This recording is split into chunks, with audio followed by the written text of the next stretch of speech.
Еден месец по завршувањето на делот Кракот 2 на улицата Стамен Манов, министерот без ресор Неждет Мустафа дојде да види како се реализирани работите.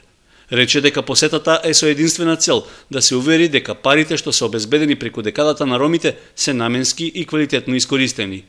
Соградоначалникот Димитровски направи обиколка на делот од улицата што беше асфалтиран, ветувајќи дека изградбата ќе продолжи, а во план било довршување и на други улици во ромското маало. Како декада на ромите извојувавме за оваа улица 2 милиона денари, со тоа што го храбрам градоначалникот дека следната година ќе инвестираме охрабрувачки, за да дефинитивно знам дека сите улици ромски, со ромско население, таму каде што живеат, ќе бидат асфалтирани или пак со бекатон, таму каде што се многу тесни ќе ставиме бекатон плочки.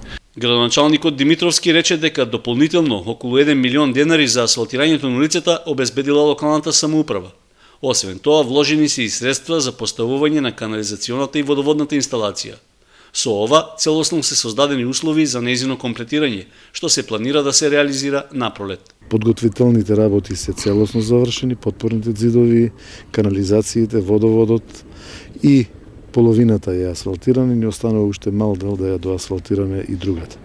Ова е еден заеднички проект кој што тече веќе 5-6 години помеѓу општината Кочани и владата, посебно во делот на ромското маало со ромската заедница овде во Кочани, во подобрување на условите за живење и во подобрување на инфраструктурата во овој дел од градот. Со довршувањето на Кракот 2 на Стамен Манов ќе се заокружи проектот за нејзина целосна изградба, односно ќе се поврзе со Кракот 1 од истата улица, што води кон местноста Колерски гробишта и улицата Евлија Челебија.